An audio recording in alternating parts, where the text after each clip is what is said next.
Hey guys, welcome back to Lateness from Society. In today's podcast, Subangki and Zaha, the founders of the Cultural Appreciation, will be joining us and talk about some of the topics such as colorism and cultural appreciation.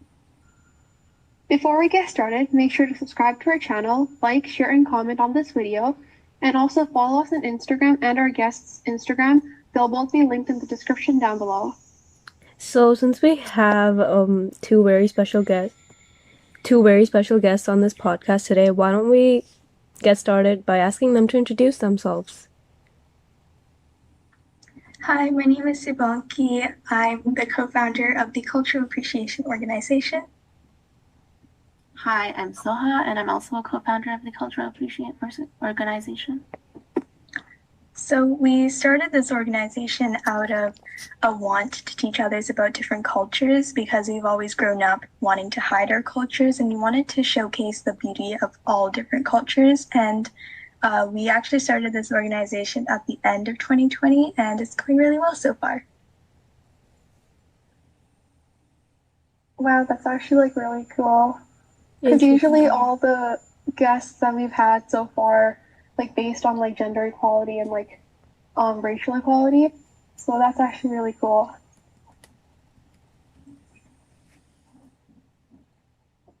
So why don't you get us started on a little bit about colorism? Tell us a little bit about it. Yes, so colorism, a lot of people confuse it with racism when in reality they're both completely different things. Colorism is the idea and the mentality that certain race or certain colors, like fairer skin, is a lot more powerful and more beautiful, and darker skin is less powerful, less beautiful, and it occurs within one race, so it's obviously completely different than racism. That reminds me of our culture. Just like you said, you're right, guys. Are we all South Asian over here? Yep. Yeah, we're all South Asian. That's gonna be comfortable. Sadly, it's really common in South Asia. And yeah, it is. Yeah, and it came in a lot of, so basically the idea originated from when the European settlers, specifically British colonies, they colonized some South Asian countries where the norm of the skin was sort of a lot darker. They had more melanin in them. And when they colonized the countries, the colonizers, they were seen as a big, powerful people. So then people started thinking, if we made our skin lighter, we can be as powerful and as beautiful as them. And that idea is still around to this day. It's really common in Bollywood industries and all of that stuff. Mm-hmm. True. Mm-hmm. I have personally seen that in Bollywood movies and stuff as well. Yes. Sometimes I'm just go ahead. Sorry? Well, you were gonna say something. There's a lot of factors that lead up to colorism, so it's not just one thing. There's so many, and it's really complicated in a way. Yeah. Mm-hmm. Yeah, and in your opinion, what are the main factors? So definitely colonization, and then different beauty standards, but I feel like when different people with major power, they join on to the bandwagon, it sort of becomes a norm within a lot of the communities. Exactly. I don't know, as an example, Priyanka Chopra, she's obviously known for, being Nick Jonas's wife, but before that, she was in the Bollywood industry, and she openly admitted to the fact that she used bleaching creams to lighten her skin so that she can be more successful in the Bollywood industry. And she has opened to the fact that it was a mistake, but a lot of people, they followed Priyanka Chopra and they started lightening their skin because she was advertising those sort of products. So wow, I never knew about that. I never knew that either. No, I thought Priyanka was one of the only actresses that didn't support that kind of colorism, and I'm shocked to hear this now. Same. Yeah, because she didn't really open to the fact until recently. Obviously, she doesn't really do Bollywood movies anymore. She's sort of into Hollywood now, but I saw an interview, I think it was on Wired or something. She was talking about those sort of things, and it's really interesting to see how, she opened up to the fact that she was wrong. And it takes a lot of guts to do that, especially when you have a huge audience. Mm-hmm. True. Yeah, it does. That's so true. Yeah, I'm glad she realized her mistake. at least. Yeah, it's really important that she did that though, because she has such a young audience that looks up to her, so they're going to follow what she does. And like, it's important that she makes note that it's not, you don't need to have light skin to be successful. Yeah, you don't. Yeah, she Especially- motivates But- like Yeah, her even audience. when she opened up about this, there's still a lot of them, and if we talk about Bollywood particularly, There That- is a lot. I Yeah, can't and tell any Bollywood actor that has dark skin right now. Like, it's really sad. true. Yeah, me neither. I think it's like important that you embrace your actual like true skin color because I don't know.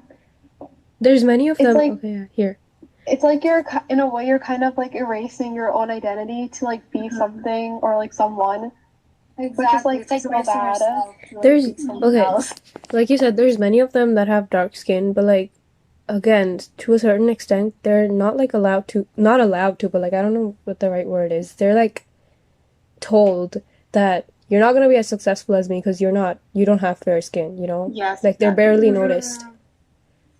Yeah, even in like the South Indian movie district, a lot of those movie like people, they cast actors and actresses that are not South Indian. They cast North Indian actresses and actors mainly because they have lighter skin, especially like I'm Tamil, so I would watch a lot of Tamil movies, and a lot of those actresses, they're either English and they dub their words, or they're North Indian, which is really weird to see that they're acting in movies that they don't even know how to speak the language for. And it's really discouraging because representation is so important, especially for young It is.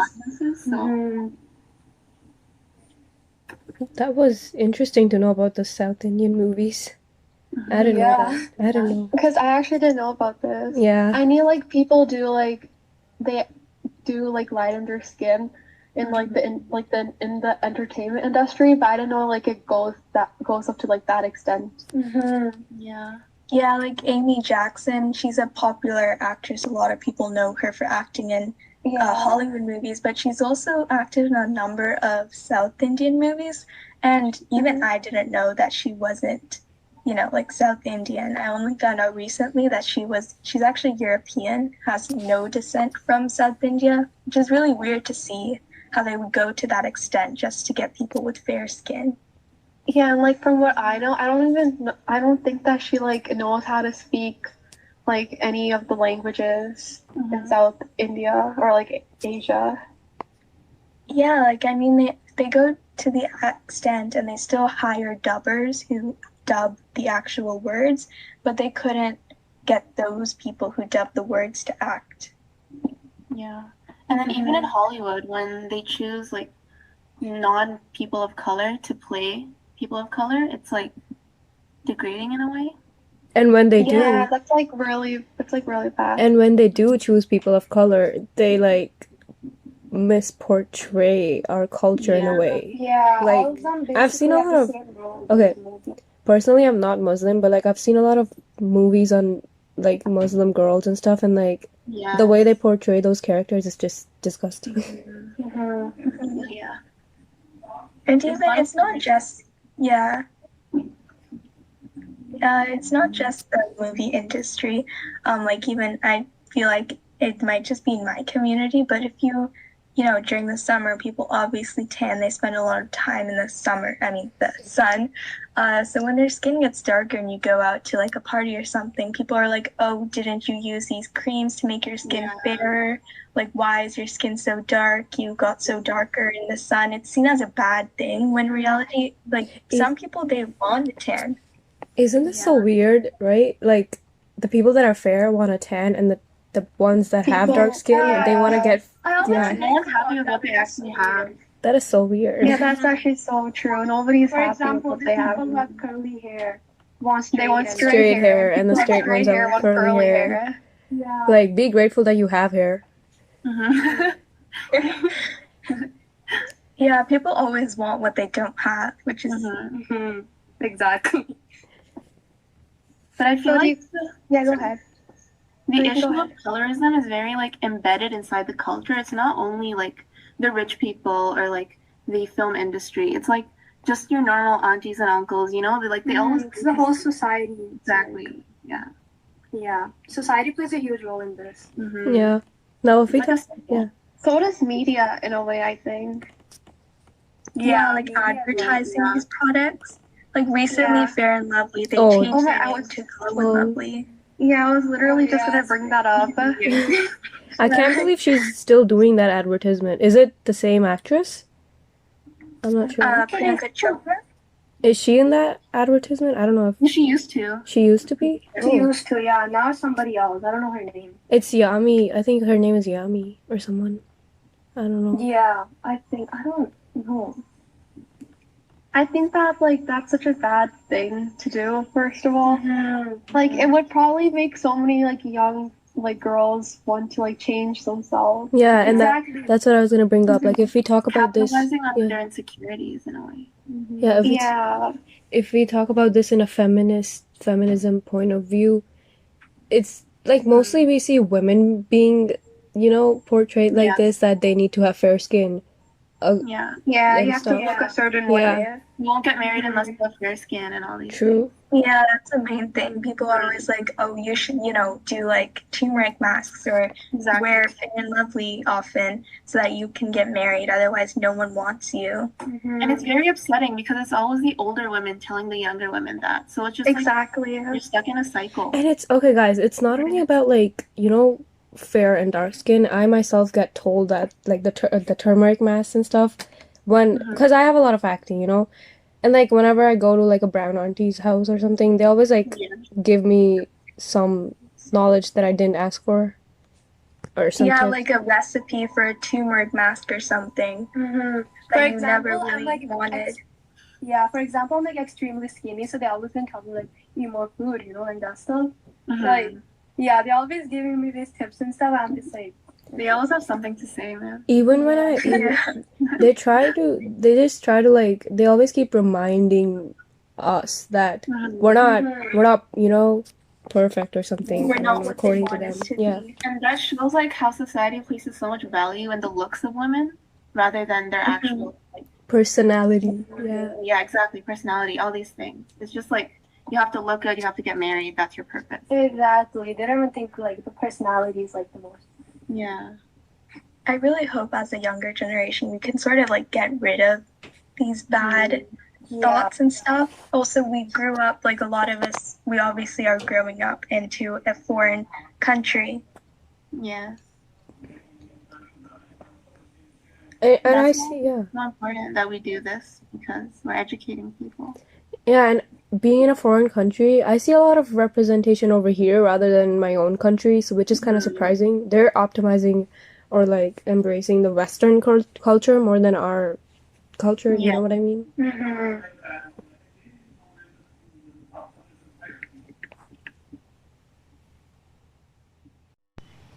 So, do you guys have any personal experiences, first-hand experiences with colorism that you would be comfortable with sharing?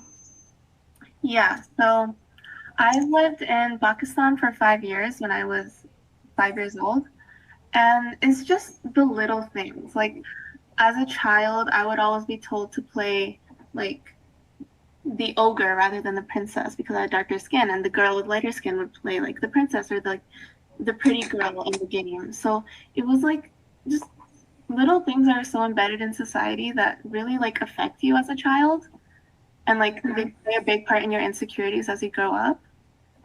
Yeah, I think what you learn when you're young, it sort of always sticks with you. Personally, personally, my skin, it's a lot fairer than the typical people in my family. My skin is a lot fairer than other people in my family. So I haven't always been told oh no, you have to use these turmeric masks or something like that, because I was seen as oh, she has a lot fairer skin compared to other people. But during the summer, when you go outside and you obviously get a couple shades darker because of the sun and stuff, when I would come back from a vacation or something, all the aunties and stuff, they would say, oh, you have to use turmeric masks. You have to get back your fair skin. Now you don't look as good. Yeah. It's what does my skin color have to do with my beauty? Because they've always said, yeah, you need to go back to how you were before. You don't look good anymore. like you mentioned in the beginning that the colonizers kind of gave them a mindset, and like the aunties are we can't call this like ancient thinking, but in a way it is. So like they will never understand what beauty really is. Yeah, I agree. I've actually like never been told that, but I've known people who have, and it's like so horrible. Like they probably feel like so insecure afterwards, and it's just not right. It's especially disheartening. Sorry, you go. No, you go. I feel like it's especially disheartening when like people tell things to their mothers about their children. Like, if you have a darker skinned baby, then it's like a bad thing. And yeah, it's really sad. Well, especially like I've heard this thing where people tell pregnant mothers not to drink tea because it'll make their children's skin. Yeah. Oh, wait, really? What? Really? I didn't know about that. That's a myth. That's like crazy. That's so weird. It's like something like eat more coconut or something. I don't know. Maybe you don't eat coconut or something like that. Yeah. Or drink a lot of milk so your child. Yeah. So your child's skin could be. Bro, I did not know that. That's so bad.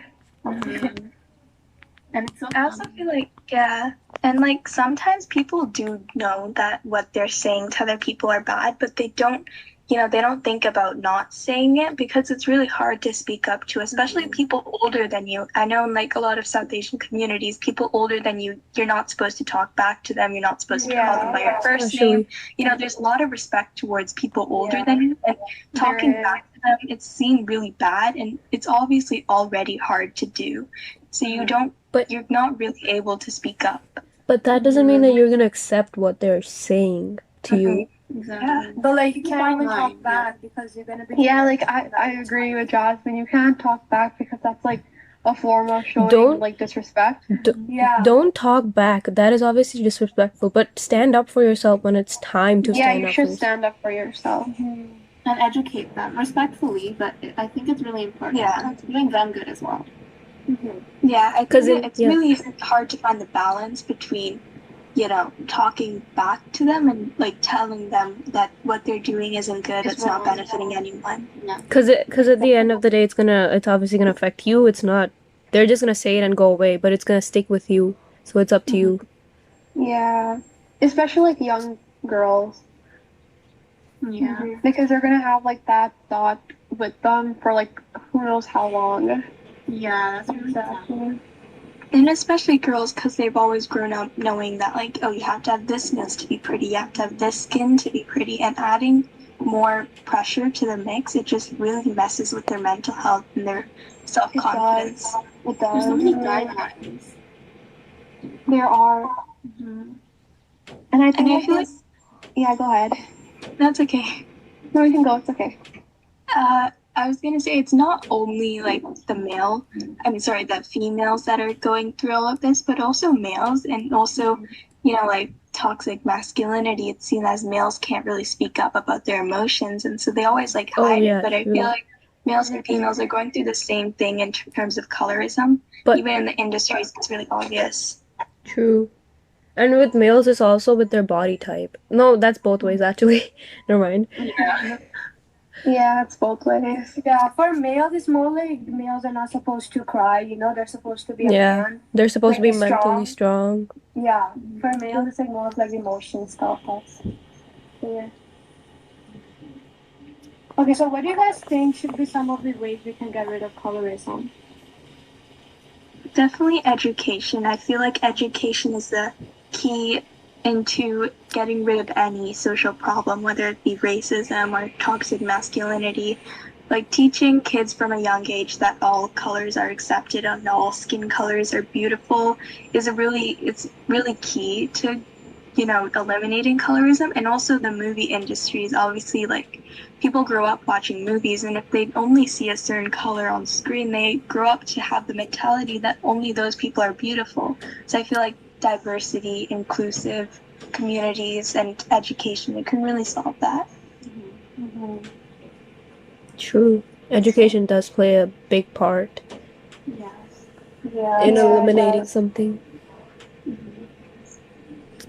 And I'm glad you guys are taking the stand to do it. Yeah, because like not many organizations like, or individuals even talk about this.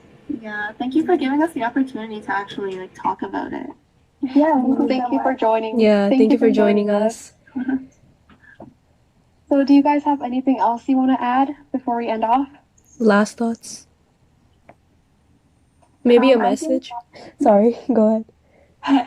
I think people should take the initiative to learn about these things. I feel like our education system, obviously, they have to try and include a bunch of different topics, but it's really hard to teach all of them in such a short period of time. So I feel like people have to take the initiative to learn about different cultures and different topics themselves and know what's right and what's wrong. Yeah. And if you see something like this happening, like an aunt telling a young child that they should get lighter skin, they should use these creams, please stand up for them. I think that's really important to that child. Yeah, because like sitting back and just watching them get told by an auntie that like, you know, they should use this mask or something is just like watching them grow up knowing that their skin isn't seen as beautiful and growing up with that insecurity. And if someone doesn't stand up, we'll just be stuck in this cycle forever. So yeah, it's really important that we stand up for her. True.